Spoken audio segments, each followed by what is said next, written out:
Value property நேயர்கள் அனைவருக்கும் வணக்கம். இன்றைக்கி நம்ம பார்த்துட்ருக்க ப்ராப்பர்ட்டி எங்கே லொக்கேட் ஆகிருக்குன்னு பார்த்தீங்கன்னா நம்ம குடுவாஞ்சேரி கன்னிவாக்கம் லொக்கேஷனாக தாங்க.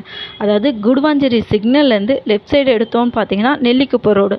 ஸோ அந்த நெல்லிக்குப்பம் 100 ஃபீட் ரோட்டில் இருந்து பார்த்தீங்கன்னா நம்மளுக்கு வந்து ஜஸ்ட் ஒரு 250 மீட்டர் டிஸ்டன்ஸில் தாங்க இந்த ப்ராப்பர்ட்டி அமைஞ்சிருக்கு. அதாவது பார்த்தீங்கன்னா நம்ம நெல்லிக்குப்பம் ரோடு வழியாக வரும்போது ஃபஸ்ட்டு வந்து காயரம்படி ஜங்ஷன், நெக்ஸ்ட்டு பஸ் ஸ்டாப் வந்து கன்னிவாக்கம் பஸ் ஸ்டாப். ஸோ அந்த கன்னிவாக்கம் பஸ் ஸ்டாப்பில் இருந்து லெஃப்ட் எடுத்தோம் அப்படின்னு பார்த்தீங்கன்னா தர்காஸ் போகிற மெயின் ரோடு வரும். ஸோ அந்த மெயின் ரோடு தாங்க இந்த ரோடு.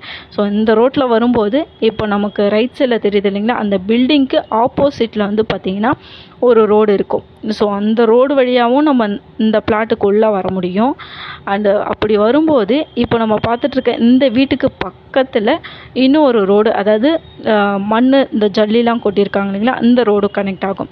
ஸோ அப்படி வரும்போது அந்த ரோட்டுக்கு நியரில் அந்த வழியாகவும் வரலாம். இன்னொன்று வந்து இந்த மெயின் ரோடு வழியாக வந்து இந்த சின்ன வழி இருக்குது இல்லைங்களா, இந்த காம்பவுண்ட் பக்கத்தில் போகிற இந்த ரோடு வழியாகவும் நம்ம பிளாட்டுக்கு வரலாம்.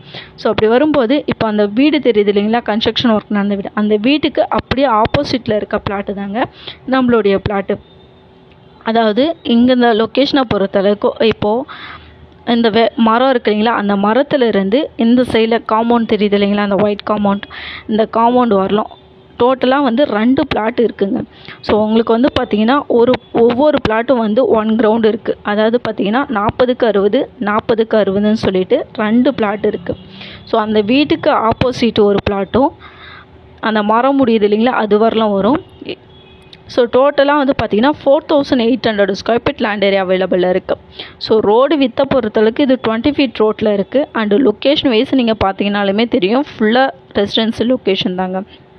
ஸோ இந்த பிளாட்டை பொறுத்தளவுக்கு பார்த்தீங்கன்னா இமிடியேட்டாக நம்ம கன்ஸ்ட்ரக்ஷன் பண்ணலாம். அதே மாதிரி வந்து பார்த்திங்கன்னா ஒரு ரெண்டல் இன்கம்காக ஒரு ப்ராப்பர்ட்டி நம்ம வாங்கினா நல்லா இருக்கும்னு யோசிக்கிறீங்க அப்படின்னாலும் கண்டிப்பாக அந்த பிளாட்டை மிஸ் பண்ணாதீங்க. ஏன்னா நம்ம ரெண்டல் இன்கம்க்கு சூப்பரான ஒரு லொக்கேஷன். ஏன்னு பார்த்தீங்கன்னா இங்கே நியர்பை வந்து ஃபுல் அண்ட் ரெசிடென்சியல் லொக்கேஷன் தான். அண்ட் வந்து இந்த மாதிரி ஒரு சூப்பரான ஒரு பிளாட் வந்து கண்டிப்பாக கிடைக்காது. ஏன்னா ப்ராப்பர்ட்டியை பொறுத்தளவுக்கு ப்ராப்பராக இருக்கும் சைஸ் எல்லாமே. 20க்கு 60ன்றப்போ வந்து பார்த்தீங்கன்னா 2400 ஸ்கொயர் ஃபீட். ஸோ அது ஃபுல்லாக தான் எடுக்கணும்னு இல்லை, நம்ம சப்டிவிஷன் பண்ணியுமே பிளாட் எடுத்துக்கலாம். 20க்கு 60 30க்கு 60 அந்த மாதிரி உங்களுக்கு எந்த ஷேப்பில் வேணும்னாலும் அந்த பிளாட் எடுத்துக்கலாம். ஸோ உங்களுக்கு மோர் டீட்டெயில்ஸ் தெரியணும் அப்படின்னா கான்டாக்டில் நம்பர் ஷேர் பண்ணுறேன். ஸோ அந்த நம்பருக்கு காண்டாக்ட் பண்ணி டீட்டெயில்ஸ் எல்லாமே தெரிஞ்சுக்கோங்க. அண்ட் இது டைரக்ட் ஓனர் ப்ராப்பர்ட்டி தான். ஸோ அதனால் வந்து நீங்கள் டைரெக்டாக ஓனருக்கு மீட் பண்ணி ரேட் எல்லாமே பேசிக்கலாம். லோன் ப்ராசஸை பொறுத்தளவுக்கு லோன் பண்ணிக்கலாம். ஏன்னா அது டிடிசிபி அப்ரூவ்டு உள்ள ஒரு ப்ளாட்டு தான். ஸோ மோர் டீட்டெயில்ஸ்க்கு வந்து நம்பர் ஷேர் பண்ணுறேன்.